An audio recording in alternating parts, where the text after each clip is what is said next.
Hello, and welcome again to the Dent Report, where we discuss recent debates and briefings from the benches of the UK Parliament. A new topic every episode. You're listening to Amy and Ivan. Today we're looking at a topic that, well, it clearly struck a chord. E-petition 700047, pushing Parliament to consider the issue of fixed penalty notices for parents taking children out of school during term time. It really boils down to this core tension, doesn't it? The absolute need families feel for quality time, maybe an affordable holiday, versus the hard statistics on school attendance and academic achievement. A real clash. And nearly 200,000 petitioners made sure it got debated. And a huge part of that frustration, voiced very clearly in the debate, is the cost. Yeah. The sheer economics of school holidays.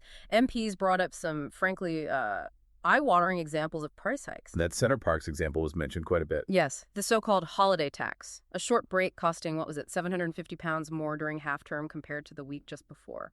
It feels predatory to many families. And when the fine for taking your child out might actually be less than that price hike. You can see the dilemma. Parents argued, quite passionately, that term time trips aren't just about saving money. They talked about essential decompression time, unique educational experiences, seeing other cultures firsthand, for instance. And for some families, like those in seasonal work, farming perhaps, off-peak is sometimes the only time they can get away together. There was also a really powerful point made about families with children who have special educational needs and disabilities, SEN families. Yes, for them it was framed not as a luxury, but often as a, quote, well-being requirement.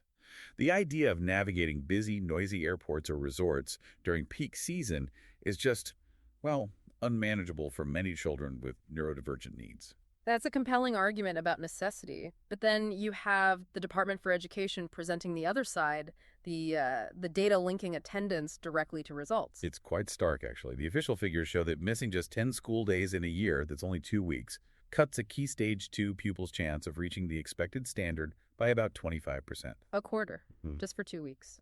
And it gets more critical later on.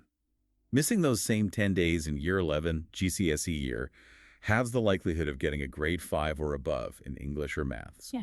Education really relies on that consistent presence. Halves it.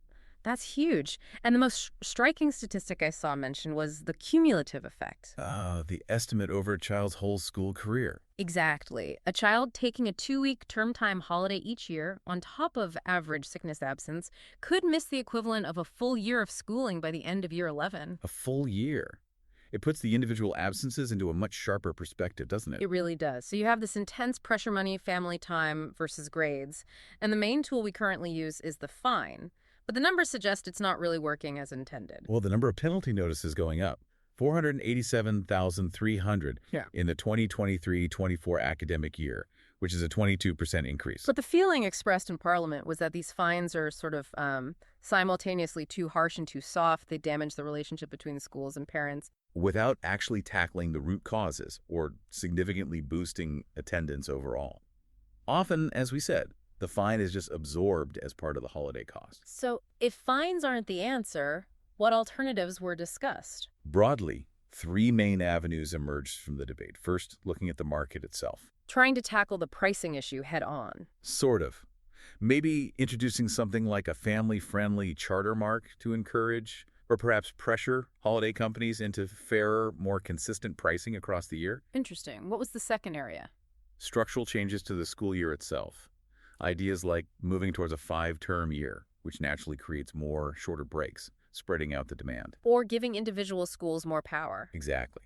Especially academies, perhaps giving head teachers the flexibility to shift occasional weeks, maybe inset days bunched together, strategically moving them outside the absolute peak holiday times to help families avoid the worst price hikes. That feels quite proactive, trying to design the problem away. And the third approach? Shifting from punishment to support, moving towards a support-first model.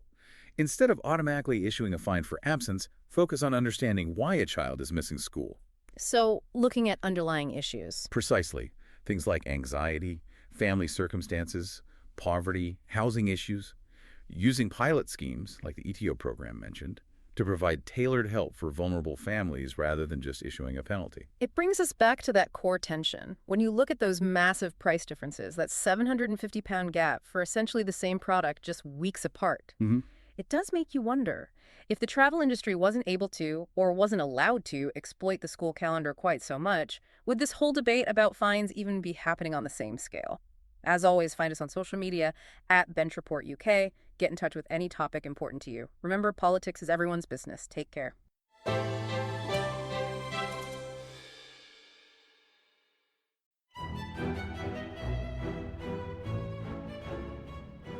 Hello there, this is Tom, the producer of The Bench Report.